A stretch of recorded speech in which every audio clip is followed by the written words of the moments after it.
siang hari itu sedang terik-teriknya, Wak.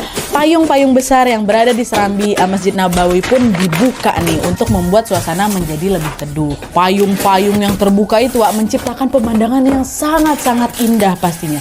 Seketika orang-orang yang ada di sana pun berdecak kagum sambil mengucap Masya Allah, ya Allah, indahnya gitu kan. Di saat yang bersamaan ada juga nih, Wak, banyak jemaah yang sudah mulai bersiap-siap untuk sholat. Ada juga anak-anak kecil yang berlarian dengan riang gembira di serambi masjid, termasuk salah satunya adalah El, anaknya Om Hilmi sama Tante Zeta tadi kan, ikut lari-larian deh di situ. Nah, pemandangan orang-orang yang sedang sholat ditambah lagi dengan keceriaan anak-anak itu tentunya membuat suasana pun semakin syahdu kali di situ, karena aku ngebayanginnya merinding. Lagi dan lagi untuk kesekian kalinya mereka semua berdecak kagum.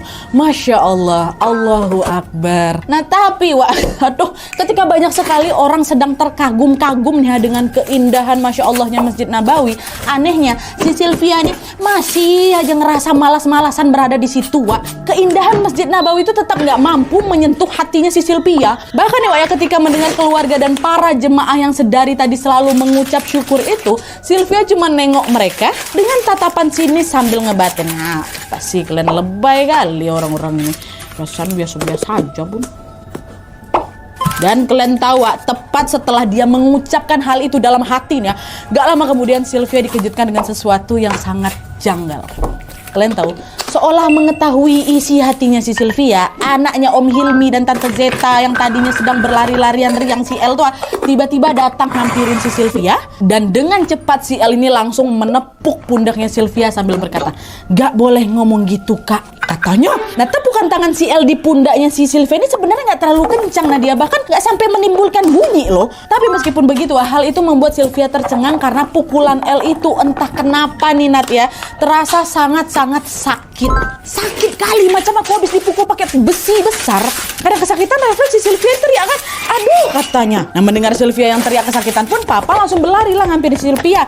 Dengan panik papa nanya, "Kenapa kok sayang? Kok tiba-tiba teriak? Ada apa?" Nah, Sylvia yang sejak awal udah bad mood kali ini makin jengkel lah dia, Wak, karena pukulan si El juga terasa sakit. Rasanya macam mau kuaduin perbuatan si El ini sama orang tuaku sama orang tuanya si El juga. Tapi nih, Wak, ya, belum sempat si Sylvia ini bercerita tentang kejadian itu, tiba-tiba aja si Sylvia ini mikir, tapi kan El ini masih anak kecil. Kalau aku ngadu nanti dia dimarahin pula sama mama bapaknya. Udahlah, nggak usah aku bilang lah, masih kecil kok dia, kasihan. Dalam hati si Sylvia. Nah, karena Sylvia tiba-tiba merasa kasihan sama si El, Wak, akhirnya dia pun bohong lah sama papanya. "Oh enggak kok, Pak, Ade lapar. Nanti habis sholat kita makan langsung, Pak, ya." Kata siapa itu? Kata siapa? Kata si Sylvia. "Oh iya, Nak, ya. Sabar ya, Nak, ya, kita sholat dulu." Ada tuh, singkat cerita, sholat zuhur pun selesai. Dan setelahnya mereka pun bergegas untuk berziarah ke makam Rasulullah SAW. Nah, sepanjang hari itu diisi dengan rangkaian kegiatan ibadah. Barulah pada malam harinya setelah sholat Isya, mereka kembali lagi ke hotel untuk beristirahat. Dan sebelum tidur, Sylvia sama keluarganya menyempatkan diri untuk makan di restoran terlebih dahulu. Dan kebetulan pada saat itu mereka makan bersama-sama dalam satu meja dengan Om Hilmi, Tante Zeta, dan juga El. Nah, sembari menyantap hidangan makan malam, sesekali ya mereka juga saling ngobrol lah, ya kan. Sampai akhirnya Bang Adrian, abangnya si Sylvia bilang, "Wah, keluarganya Om Hilmi sama Tante Zeta ini kalau dilihat-lihat adem kali ya. Selalu harmonis sepanjang hari dari tadi saya perhatiin. Doain semoga nanti Adrian bisa balik lagi ke sini bareng istri ya Om, Tante," kata Bang Ardian kan. Nah, mendengar ucapan dari Bang Ardian dengan senyum ramah, mereka berdua pun menjawab, "Amin, amin ya Mas Adrian. Insya Allah niat baik ini selalu diberi jalan. Semoga suatu saat nanti Mas Ardian bisa kembali lagi ke tanah suci dengan keluarga barunya ya. Semoga kita bisa selalu saling mendoakan. Kebetulan juga kami datang ke sini karena ada tujuan khusus, Mas," kata si Om Hilmi. "Oh iya? Kalau boleh tahu tujuan khusus apa, Om?" tanya si abang ini kan. Om Hilmi jawab lagi, "Selain untuk beribadah, kami datang ke sini juga untuk berdoa. Semoga kami segera diberi momongan lagi," kata Om Hilmi. Nah, tepat setelah Om Hilmi mengatakan hal itu, El yang kebetulan lagi duduk di sampingnya si Sylvia tiba-tiba nyaut, "Amin, semoga cepat ada dedek bayi lagi," kata si El. Ya Allah, lucu kali. Mendengar ucapan El dengan nada ngejek ini, Sylvia bilang, "Pengen punya adek ya kamu?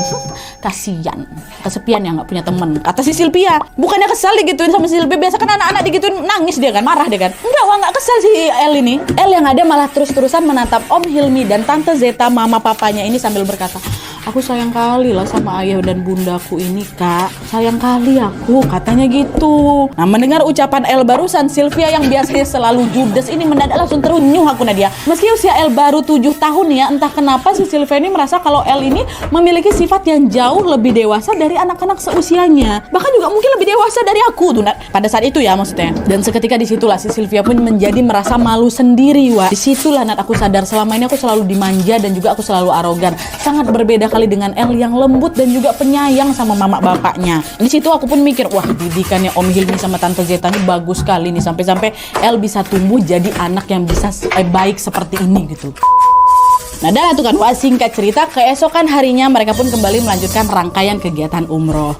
Bersama dengan rombongan jemaah yang lain, di hari itu mereka mendatangi banyak sekali tempat-tempat suci bersejarah dan juga sesekali pergi berbelanja, shopping. Nah selama mengikuti seluruh kegiatan itu, Sylvia ini selalu pergi sama si Elwa. Selain karena Sylvia ini malas berkenalan dengan anak-anak yang lain, Sylvia ini juga sudah merasa nyaman kali dengan keberadaannya si El. Pokoknya kemana-mana pun mereka selalu berdua, udah makin akrab kali lah ceritanya.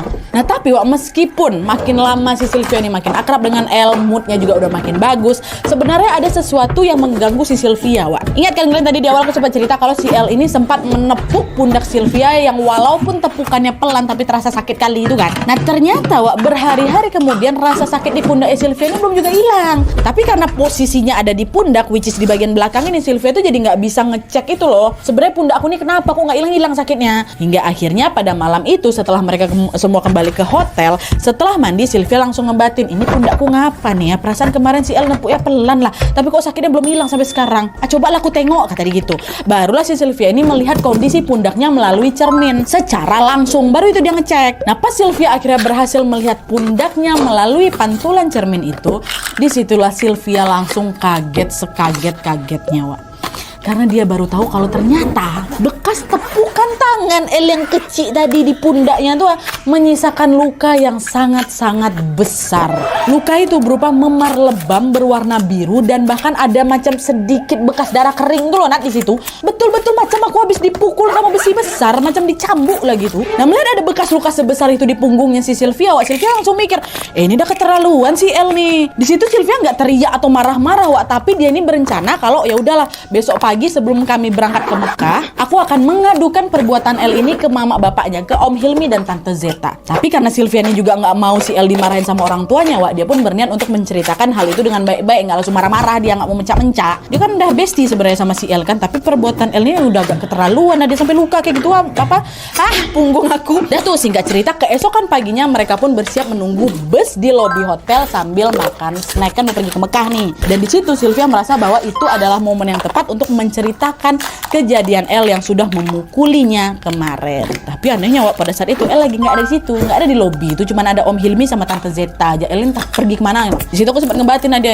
anak ini udah tahu kalau mau kuaduin kelakuannya mungkin ya. Bisa-bisanya dia malah hilang dulu, Wak, kan? Tapi meskipun El nggak ada di sana, Wak, hal itu nggak membuat si Sylvia mengurungkan niatnya untuk melaporkan kejadian itu atau perbuatan El ke orang tuanya, ke Om Hilmi dan Tante Zeta. Dahlah, pergilah dia nyamperin mereka berdua dengan sopan. Sylvia berkata, permisi Om, Tante, maaf ada yang mau Sylvia sampaikan. Melihat kedatangan Sylvia, Om Hilmi sama Tante Zeta pun menyambut dengan ramah. Iya Dek Sylvia, ada apa? Mau bilang apa? Gini Om, Tante, udah beberapa hari ini pundaknya Sylvia sakit kali rasanya. Semalam waktu dicek ternyata ada bekas luka lebam di situ. Sylvia juga bingung sih Om, Tante, kenapa bisa jadi kayak gini. Tapi yang jelas awalnya ini karena kemarin pundak Sylvia ini sempat dipukul sama El. Kira-kira Om dan Tante belum sempat lagi Sylvia melanjutkan kalimatnya, Wak. Tiba-tiba Tante Zeta terkejut ya, dan seketika langsung berdiri dan menggebrak meja kecil yang ada di depan mereka sambil teriak, "Kamu bilang apa tadi?"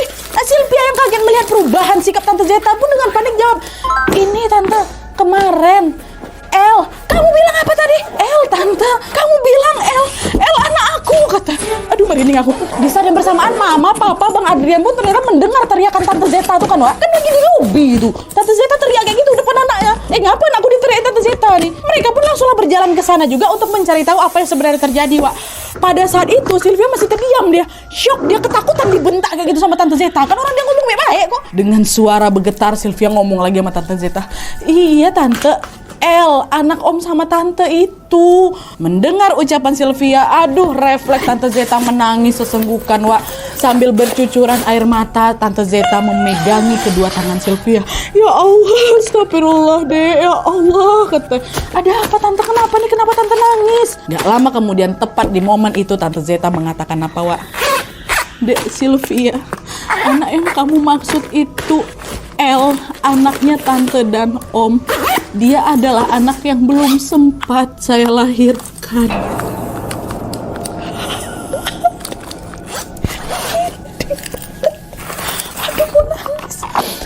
Dia adalah anak yang belum sempat saya lahirkan, kata Tante Zeta, Wak. Mendengar ucapan Tante Zeta, seketika Sylvia langsung lemas. Aku sampai nggak kuat berdiri lagi, Nadia. Dengan lirih Sylvia berkata, gimana nih maksud Tante? Selama ini aku sama El selalu di sini loh Tante. Kita kemana-mana berdua. Bang Ardian yang ada di sana langsung jawab, berdua sama siapa kamu, Dek? Selama ini kamu tuh selalu sendiri. Gimana sih Bang? Jelas-jelas ada anak kecil namanya El, umurnya 7 tahun. Mama Papa juga bisa lihat kan kalau adek itu selalu sama saya, selalu sama aku, mah. Gak ada, Dek, kata Mama Papa. Gak ada. Betul kata Bang Adrian, selama ini adek selalu sendirian. Memang beberapa kali Papa suka ngelihat adek tuh ngomong sendiri. Semua informasi itu buat Sylvia speechless, Wak. Kalian lah coba di posisi Sylvia tuh macam mana? Bukan speechless lagi, terbengong pasti kan. Dan untuk menenangkan suasana, Papa pun meminta mereka semua untuk duduk dan menenangkan diri masing-masing. Di situ dah Tante Zeta masih terus menangis sambil memeluk suaminya Om Hilmi. Dari wajahnya tampak jelas kalau mereka sedang sangat rindu dan merasa kehilangan. Nggak Tante Zeta aja menangis, Om Hilmi pun menangis. Dan setelah agak mulai tenang nih, Wak, ya, Tante Zeta pun baru menghampiri Sylvia sambil berkata, "Dek Sylvia, waktu kamu di lift itu apa betul?"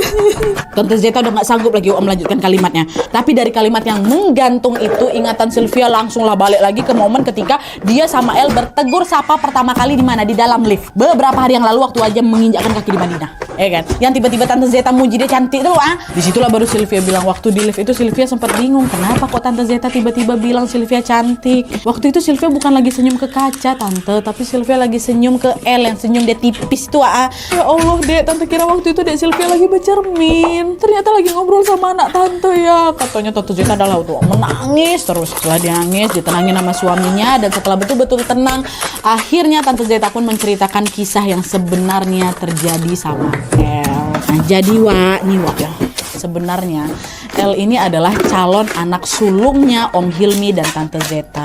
Tapi sebelum sempat dilahirkan, sayangnya El meninggal ketika masih di dalam kandungan. Dan peristiwa itu terjadi sekitar 7 tahun yang lalu. Pas sekali waktunya, Wak. Kan Sylvia juga lihatnya di si El ini berusia 7 tahun kan. Tapi nih, Wak, ya, meskipun El ini belum sempat dilahirkan, Om Hilmi sama Tante Zeta sudah menyiapkan nama lengkap untuk El, yaitu Al-Bakhari El-Fatan. Dipanggil El. Nama asli nih, Wak. Al-Bakhari El-Fatan. Dan setelah Sylvia mengetahui kalau misalnya El yang dia lihat selama ini ternyata bukan manusia, dia pun seketika langsung teringat dengan momen-momen kebersamaan mereka beberapa waktu lalu, Wak. Termasuk momen ketika mereka sedang makan malam bersama tuh, ingat kan? Waktu mereka lagi makan malam bersama kan Om Hilmi sama Tante Zeta sempat bilang tuh kalau mereka kalau mereka umroh karena mau berdoa agar diberi momongan lagi kan. Di situ El kan juga mendoakan hal yang sama kan, Wak. Dia memang berharap semoga ada dedek bayi lagi. Nah, awalnya Sylvia ini mengira kalau El mengatakan hal itu karena memang dia pengen punya adik baru lagi. Tapi ternyata El mendoakan hal itu karena dia berharap Allah segera mengirimkan adik-adiknya ke dunia untuk menemani ayah dan bundanya yang sudah kehilangan dia. El ini sangat sayang kali, Wak, sama orang tuanya. El ingin kedua orang tuanya bisa berbahagia kembali dengan kehadiran adik-adiknya El. Dan setelah mengingat momen itu sambil menangis, Sylvia ini pun berkata lah sama Om Hilmi sama Tante Zeta kan. Dia bilang, Tante, Om, waktu kita makan malam bersama tempo hari itu, El sempat bilang kalau dia sayang kali sama Om dan Tante. Ketika dia ngomong kayak gitu, aku sayang kali sama ayah bunda. Katanya, Allah, aku gak bisa kayak gini. El sayang kali sama ayah sama bunda gitu. Dia tatap muka Om, dia senyum gitu lihat muka Tante. Katanya macam mana gak meraung mama gitu kan tuh. El juga berdoa kok semoga adik-adiknya segera lahir. Om sama Tante sabar ya, kata si Sylvia. Mendengar ucapan Sylvia seketika Om Hilmi dan Tante Zita pun langsung menangis sambil tersenyum. Mereka bilang, Masya Allah Dek Sylvia, kalau El memang ditakdirkan hidup pasti dia senang sekali bisa ketemu kamu. Kata mereka, iya Tante, Sylvia juga senang sekali bisa berkenalan sama El. Aku minta maaf ya Om, Tante kalau kalau selama kita ketemu kemarin mungkin banyak sekali sikap Sylvia yang kurang sopan sama kalian berdua. Mungkin juga keberadaan El kemarin juga sekaligus jadi cara Allah untuk menegur Sylvia. Tolong maafin Sylvia ya Om, Tante, kata Sylvia. Tobat aku setelah itu, Nat. Dan tepat setelah Sylvia mengatakan hal barusan tuh, sebuah keajaiban lain tiba-tiba terjadi, Nat, katanya. Kalian tahu, luka memar di pundaknya Sylvia tiba-tiba menghilang. Dia tidak lagi merasakan sakit di pundaknya. Dan bertepatan dengan luka memarnya yang menghilang itu, secara mengejutkan Sylvia juga mendadak lupa bagaimana wajah El. Tiba-tiba lupa, celing hilang, aneh. Langsung lupa, anak. Kau suruh aku deskripsikan gimana wajahnya sekarang, nggak bisa, aku lupa, dibuat lupa gitu loh. Sylvia hanya ingat bagaimana postur tubuhnya El. El ini sedikit lebih pendek memang dari dia, tapi kulitnya putih bersih. Tapi bagaimana rupa wajahnya Sylvia sama sekali nggak ingat. Seolah-olah sebelumnya itu mereka nggak pernah ketemu aja. Nah, Sylvia menduga, ini dugaan Sylvia ya. Mungkin sosok El yang selama ini menemani dia di sana itu adalah jin yang menyerupai manusia. Tapi bagaimanapun itu hanyalah dugaannya siapa, si Sylvia, wallahu alam juga Nadia. Hanya Allah lah yang maha mengetahui tentang segala sesuatu, ya kan? Dan meskipun hanya pertemuan singkat, yang jelas pertemuannya dengan El itu sangat-sangat membekas dalam hati aku, Nadia. Sebuah pertemuan yang membawa banyak sekali pelajaran besar bagi Sylvia dan juga untuk kita semua. Oke.